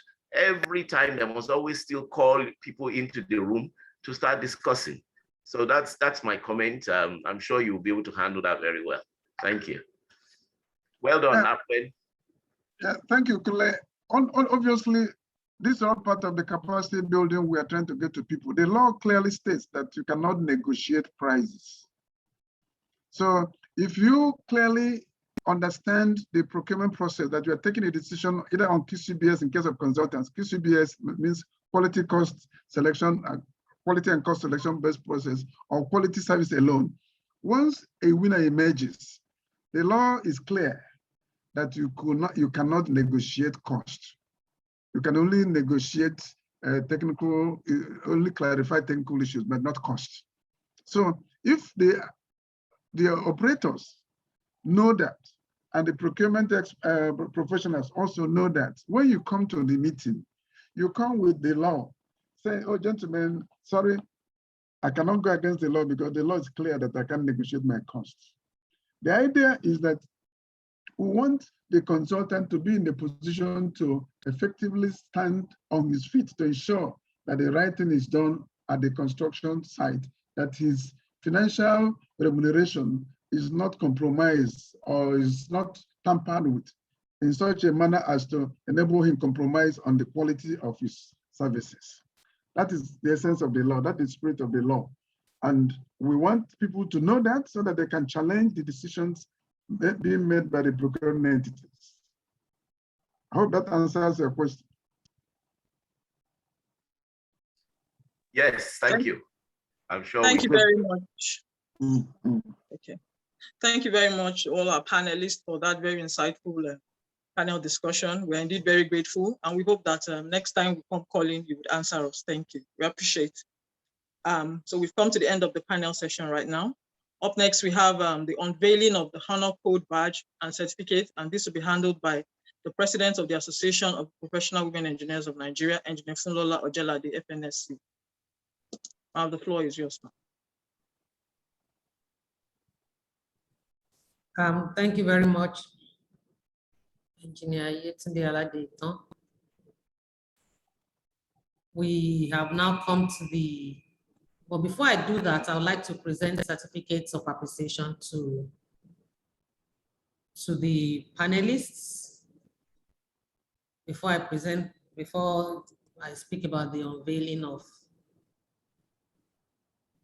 the Honor Code. Just a minute. Oh, sorry, what part of that do you have the agenda? Am I going right?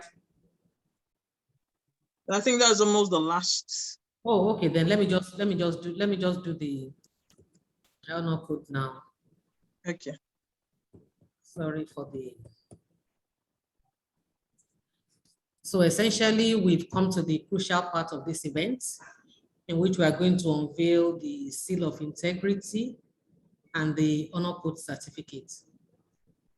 So this will serve as a constant reminder to anyone who has already signed on to the Honor Code. Like when I gave my opening remark, I said last year, we promised that we were going to unveil this seal, and that people, we ask people to sign on to a document.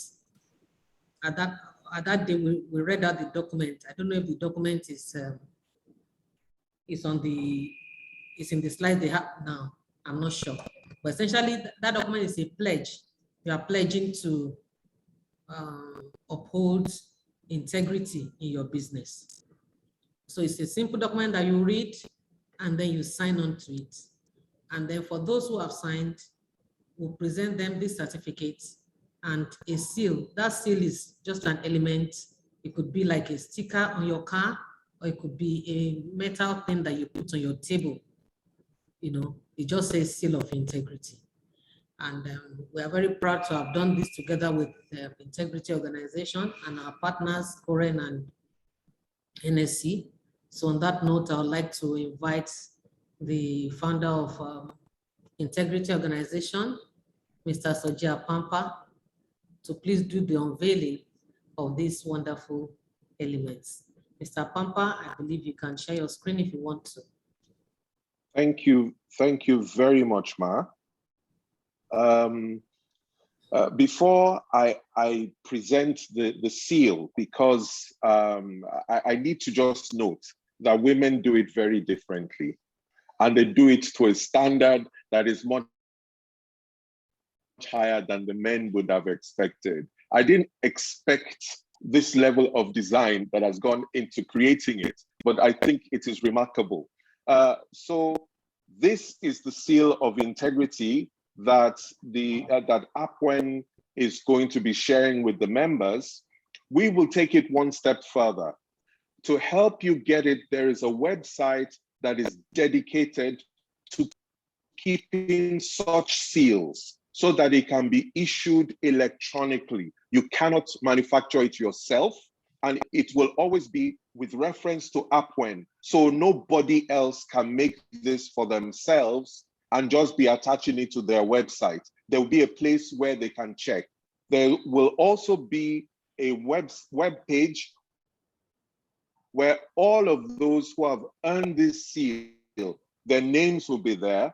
And we pray that nobody who has attained this seal then behaves differently, because they will also have to be removed publicly the same way, which it's better not to even attain the seal than to have it removed later on. And even more beautiful is the certificate that is being proposed. And this is it: a signatory to the honor code, actually hang up in your office, can be on your website, and signals to the whole world what you stand for as a professional engineer, so that it shows the pride in the job. So although these are symbols, they are not on their own, because it also goes with monitoring and ensuring their place, baby steps. And as people are able to then show their level of compliance within the organization, they continue to get other accolades for doing the right thing. I'd like, Madam President, to hand back to you at this point. Thank you.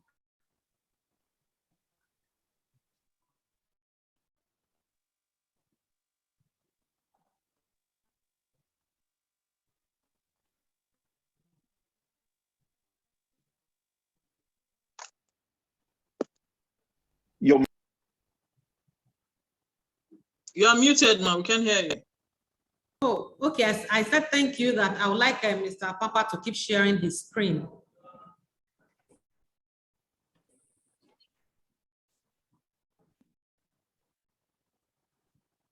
Okay, I don't know if you heard me. I will do so.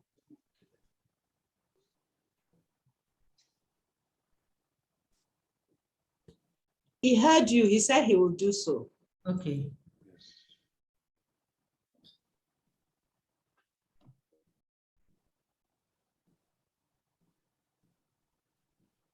Maybe he's having an issue. No, it's done.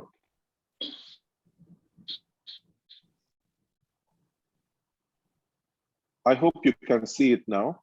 Yes, and I'm very proud to present this to Construction Kaiser Limited. They will be the first to take this because last year they actually signed on to that honor code.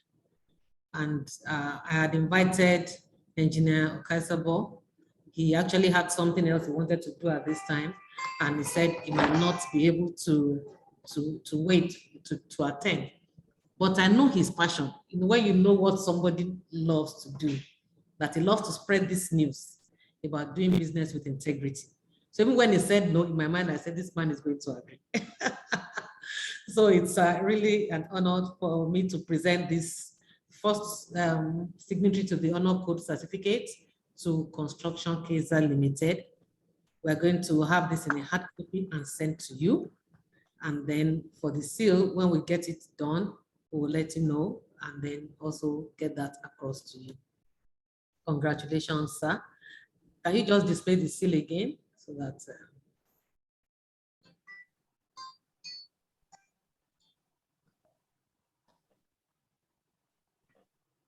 the seal, sir, Mr. Pampa.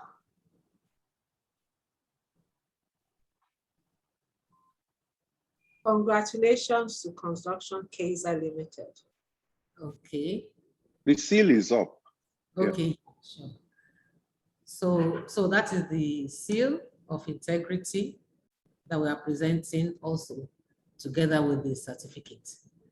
So thank you so much for that.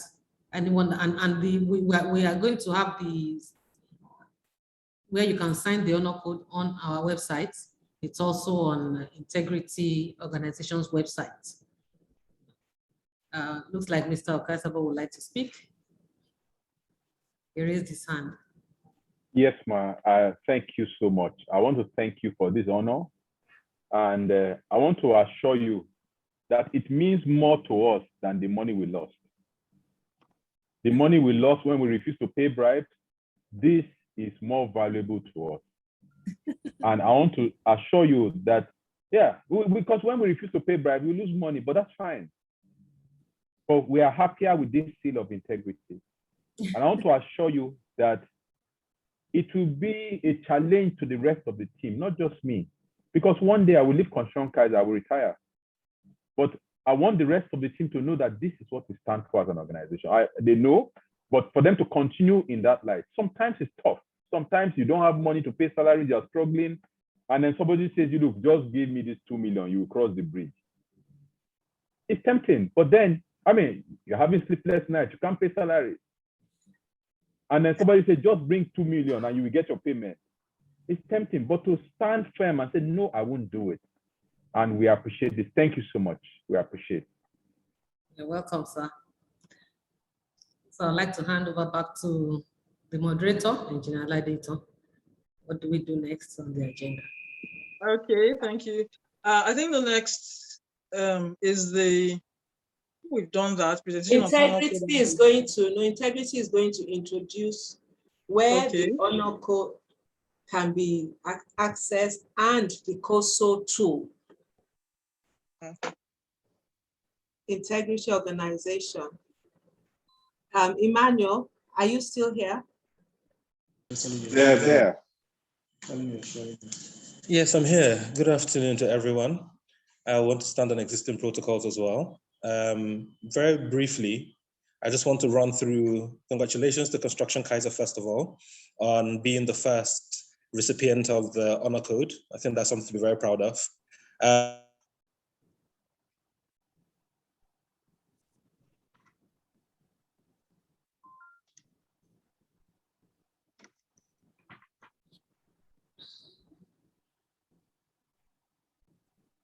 We can't hear anything.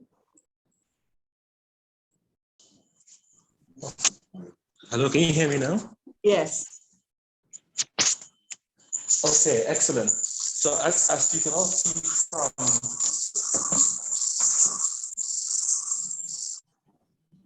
as you can all see from the document, from the web page, if you go to integrity, yes, so this will be our the honor code here. It's a very simple code. All everybody needs to do is to just review the information there understand the responsibilities that they're signing up to. And at the bottom of the page, then you sign by providing the information of the person from the organization, and also providing information at your email so that we can be able to reach back out in terms of sending the certificate for participation in this.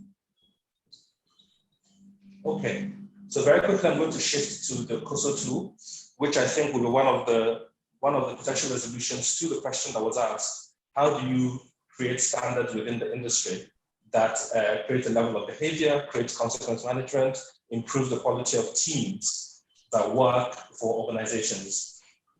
The COSO tool essentially is an internal control system, and it's a self-assessment system and a tool that can be used by any company, particularly the compliance unit of any company, to ensure that, one, your company has the systems, the tools, the standards in place to comply with integrity, to make sure that standards are maintained and that across board, across the entire organization, everybody knows what to expect.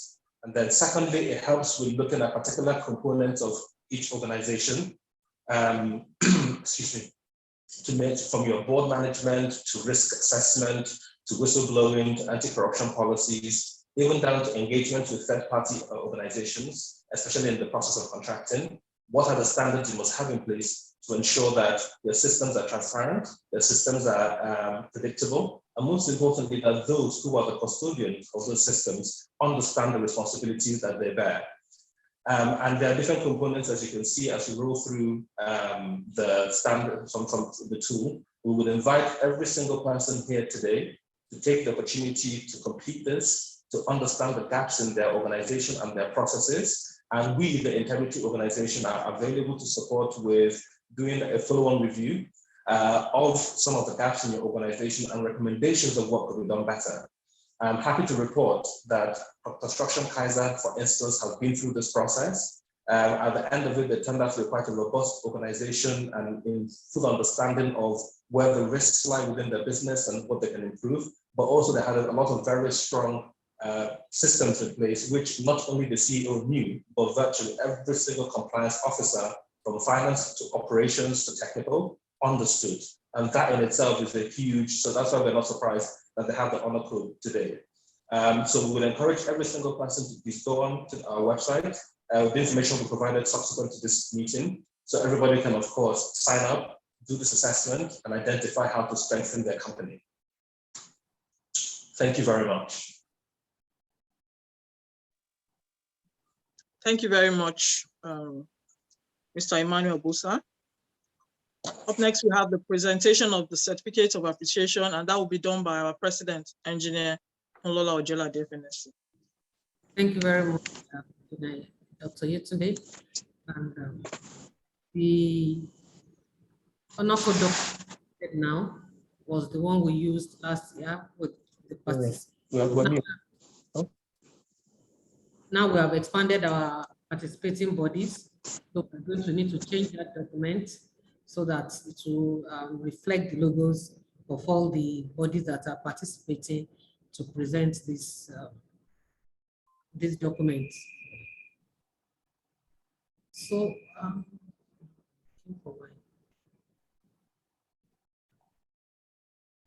don't know what's happening here. I can't find my board.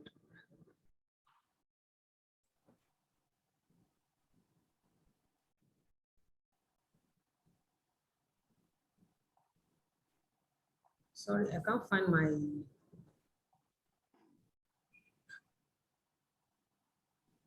Wow, I don't know what happened here. I can't find my desktop, and that is going to, so Shegun, I don't know if I can send, will you be able to share the? You can exit the full screen. Sorry? Okay. Exit the full screen. Okay, thank you for that. I hope I will find it now. Still the same. Still the same. It's just showing whiteboard and iPhone that I don't have. I don't know what's that. Shegun, can you please share your own? Because you have the certificates. I hope you can. Okay, a few minutes, please. Okay, please, thank you.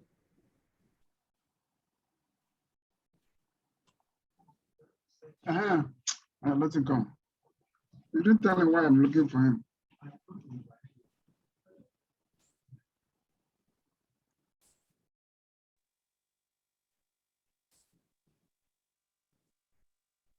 Just a minute, please. You will soon share this.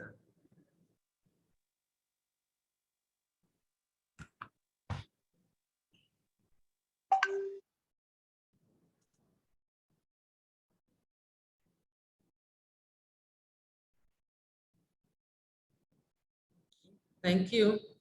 The first one goes to Engineer Emeka Eze, a fellow of the Nigerian Society of Engineers.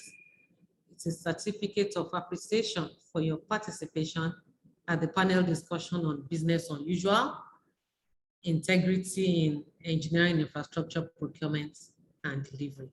Congratulations, sir. Can we have the next one?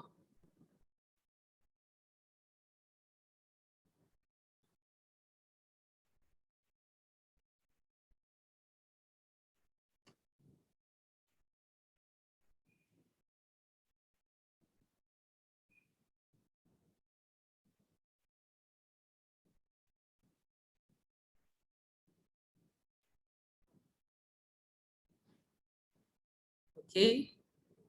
No, this one was not on the, it wasn't on the call. So please present that of Engineer Gutala and Engineer Kaiser.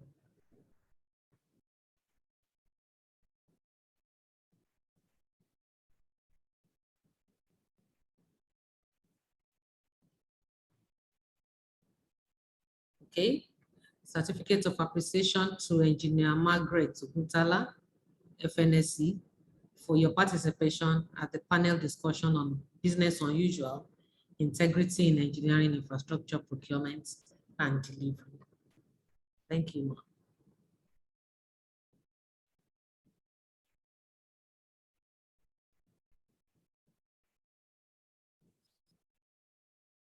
And this one also goes to Engineer Igwan Okaizabo, the Managing Director of Construction KEZA, for your participation at the panel discussion on business unusual, integrity in engineering infrastructure procurement and delivery. Congratulations, sir. Okay, I think that's all. Engineer Rabiu has left. We'll send this on to him also. Thank you. That's my presentation. Is there anyone for me? Did you present to me? Yes, you are the first person. First. You are the first one presented. Thank you so much. Yes, sir. Yes. My president. Okay. My president. Yes, sir. Yes, ma'am. Engineer Babagana sent his. So that's all. I would like the moderator. Yes. Engineer Babagana sent his presentation ahead. So I'm surprised that he's not here. How do we share that presentation with Well, except since he didn't send anybody to present it. Okay. Already passed, yes. Okay. Thank you very much, ma'am. Up next, we have we're supposed to have the response by the guest speaker, but apparently it's not available.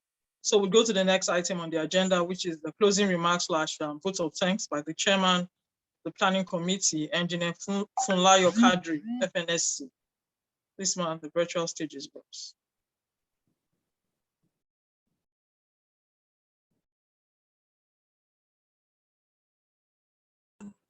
Good evening, everyone. Distinguished guests, ladies and gentlemen. I stand on all existing protocol. I think my job is the easiest here. I have the easiest task because we have come, we have heard, and we must go forth and do likewise.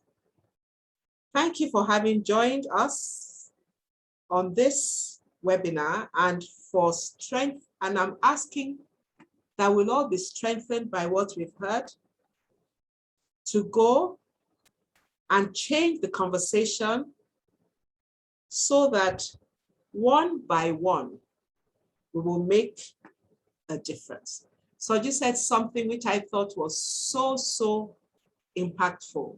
He said, if we only depend on our children and forming their minds, it will take us quite a few generations, but we need to do both. We need to strengthen our processes and also give that which only we can give to our children. Live a life that is worth emulating. And when Engineer Eze said, when you have a visitor, you tell your child, go and tell Mrs. So-and-so I'm not here. And then the child goes and says, my daddy said that he's not at home. We've all heard that before, and I hope that we'll take that in. One by one, we want to make a difference. Transparency, ethics, and we need to also talk to politics, because political support exists for corruption. We got that from Engineer Eze as well.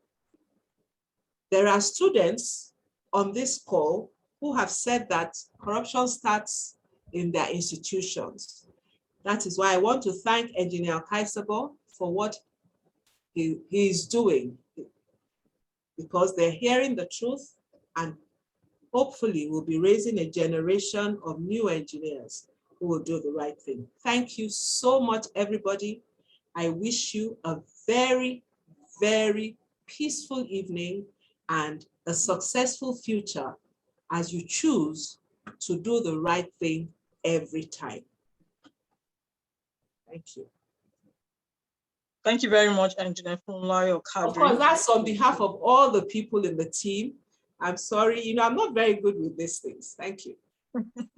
Thank you very much, Ma. I think we've come to the final thing on the agenda, which is the closing prayer. And we're going to take the closing prayer, which is the second stanza of the national anthem. So we are going to recite it.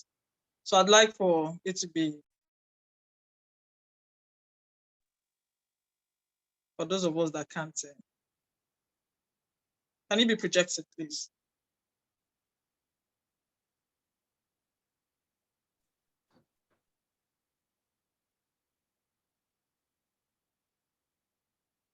Or do we just recite it? Yes, please. Oh, okay, yeah. Okay, 1, 2, 3, let's go. Oh God of creation, direct our noble course, guide our leaders right, help our youth the truth to know, in love and honesty to grow, and living just and true, great lofty heights attain, to build a nation where peace and justice reign. Amen. Thank you very much. Thank you very much. Thank you so much. I enjoyed my time here. Thank you all. Bye. Please, I hope the meeting will be sent to our mails.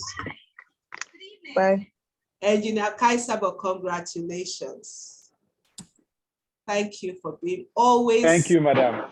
On the side of doing ethical things. Thank you. Thank you, Tony, so for attending. I didn't know you were on the call. Thank you. Hello. Thank you. Say hello to someone, please. And thank you for staying to the end. Thank you, my president. I'll conclude program for my queens. Thank you. No vernacular, please. Bye-bye. Thank you. Thank you. Hello, everyone. Thank you, everyone. My president. Thank you. Yes, ma'am. Thank you. Well done. Up, APWEN. Yes, so God is helping us. Always, yes, so trailing the blaze or blazing the trail. Blazing the trail. I thought something was wrong with that face. I didn't know This what is the time when you let your hair down and say hello to someone. That's our culture in APWEN. Say hello to someone, network.